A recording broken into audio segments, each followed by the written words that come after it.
இந்த ஊரு பேரு பாண்டிபுரம்.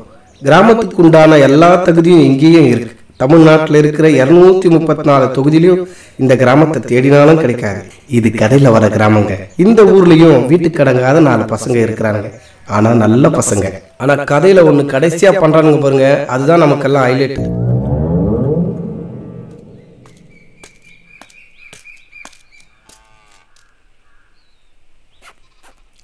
பாவண்டா அந்த வாத்தியார் நேற்று தான் போட்டு விட்டு வந்துட்டோம். ஆமாண்டா. சரி விட நீயும் நீங்கள் எங்கேயும் வெளில போகலாமாடா? டேய், இதுக்கு ஏதாவது ஒரு முடிவு கட்டியே ஆகணும்டா. டேய், இந்த பெருசுங்களை திருத்தவே முடியாதுடா. இதுக்கு என்னடா பண்றது? டேய் நட்பே, இந்த பெருசுங்களை திருத்தவே முடியாது. நான் திருத்துறேன் பாரு. வாங்கடா போலாம்.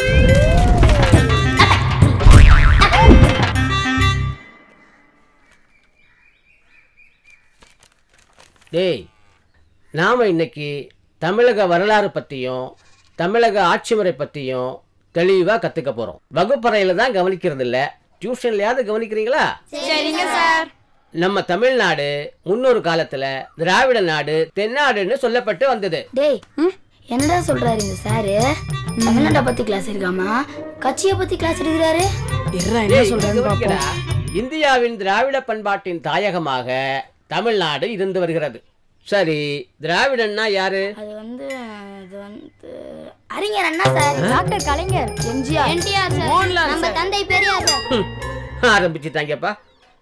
டேய், தமிழ், தெலுங்கு, கன்னடம், மலையாளம் பேசுறவங்க தான் திராவிடர்கள். இதுதான் நாங்க சொன்னோமே சார். விளங்குச்சு. ஆட்சி முறை என்னன்னா 18 வயசு நிரம்பின ஒவ்வொருத்தரும் ஓட்டுரிமையை பெற்று சட்டசபை உறுப்பினரை தேர்ந்தெடுப்பது. சரியா? சரிங்க சார். அதுக்கு தகுதி என்னன்னா 25 வயது நிரம்பின சாதாரண இந்திய குடிமகன் யார் வேணாலும் உறுப்பினராகலாம். அவங்கள தான் நாம எம்எல்ஏன்னு சொல்றோம். இப்படி எம்எல்ஏவா தேர்ந்தெடுக்கப்பட்டவங்கள்ல இருந்து மந்திரியை தேர்ந்தெடுத்து அமைச்சரவையை உருவாக்குறோம். எம்எல்ஏனா என்ன வேலை சார்? அது வேலை இல்லடா, அது ஒரு பெரிய பதவி. கலெக்டரு, டாக்டரு, போலீஸ் ஆபீசர் மாதிரி எம்எல்ஏயும் ஒரு பெரிய பதவி. அதுக்கு ரொம்ப படிச்சிருக்கணுமா சார்? பாயிண்ட புடிச்சிட்டாமடா. டேய், அதுக்கு எந்த படிப்பும் தேவையில்லடா, யார் வேணாலும் மந்திரி ஆகலாம்டா. புரியுதா? அப்படின்னா நீங்க படிச்சு வாதியாரானதுக்கு படிக்காம மந்திரியா இருக்கலாம்ல சார்? ஆஹா, இது நல்லா இருக்க. ஏன் தொண்டைகிளிய கத்துவானே? இப்படி தாங்க இந்த வாத்திய உசுப்பேத்தியே இருந்த ஒரு கவர்மெண்ட் வேலையும் ரிசைன் பண்ண வச்சுட்டானுங்க. பின்னாடி என்னென்ன பண்ண போறானுங்க பாருங்க. ஒரு இடத்துக்கு போனா செம்ம ஜாலி. அப்படியா? இவன் தானே நல்லா சொதப்பிட்டான். என்னடா சொதப்பிட்டா? நம்ம வாத்தியார் வராரா? ஆமாண்டா, எஸ்கேப் ஆயிடலாமா? டேய், அவதான் வாத்தியார் வேலையை விட்டு ரிசைன் பண்ணிட்டாருடா. அப்புறம் என்ன நம்மளாம் பயப்படணும்? அதனால தாண்டா பயப்படுறோம். டேய், அவன் சொல்றது கரெக்டு தான்டா. நம்மளால தானே அவர் வாத்தியார் வேலையை விட்டாரு. டேய், வாத்தியார் எப்படியாச்சும் கலாய்க்கணும்டா. டேய் வேணாண்டா, அவர் பார்த்தா பயமா இருக்கு. இவனுங்களா மாட்டினவடா. இவனுங்க கண்ணிலேயே படக்கூடாதுன்னு நினைச்சா எல்லா இடத்துலயும் இவனுங்களே இருக்கிறானுங்களே. இவனுங்களை பார்க்காத மாதிரியே போயிட வேண்டியதுதான். நம்மளை பார்த்து பயந்து போறாரா? சார், மினிஸ்டர் சார், சார் எப்ப சார் மினிஸ்டரா போறீங்க? சார் சொல்லிட்டு போங்க சார். வேணாண்டா. டேய், என்னடா பண்றதை பண்ணிட்டு கிண்டலா சரிங்க. உங்க கண்ணில் படக்கூடாதுன்னு தான் நானே ஒதுங்கி போறேன். என்ன போய் சொல்றீங்களே பசங்களா நீங்க? பேய்ங்க, தொலைச்சி ராஸ்கல்ஸ். சார், சின்ன பசங்களை போயிட்டு கலந்து கேட்டீங்களே சார். டேய், வந்துட்டீங்களா வக்காலத்துக்கு? உங்களுக்கும் கல்லுதான்டா. சின்ன பசங்களா இவனுங்க? நான் இந்த நிலைமைக்கு வர்றதுக்கு காரணமே இவனுங்க தான்.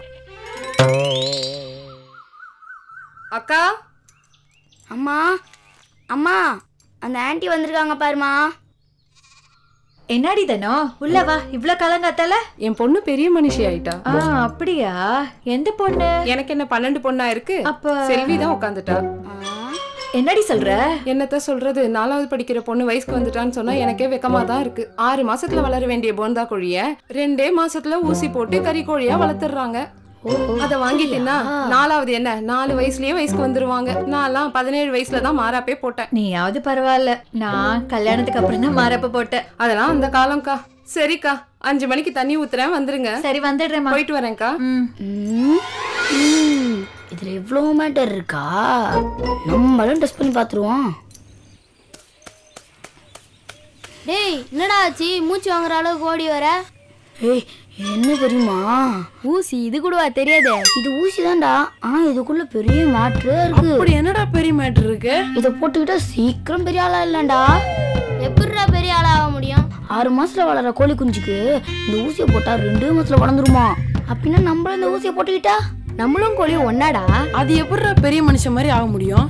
இந்த ஊசியை போட்ட கோழிக்கறியை தின்னுதான் நல்லா பிடிக்கிற பொண்ணு பெரிய மனுஷி வச்சான். அப்ப நம்ப மாட்டோமா? கோழிக்கறி நம்மளும் தாண்டா சாப்பிடுறோம், அப்ப நம்ம ஏன்டா பெரிய ஆள் ஆகல? டேய் அவங்க கோழிக்கறி மட்டும் தானே சாப்பிட்டாங்க, நம்ம இந்த ஊசியை போட்டுட்டா? டேய் ஆமாடா. டேய் இருங்கடா 1 2 3 சொல்ற, எல்லாம் ஒண்ணா குத்திக்கலாம். 1 2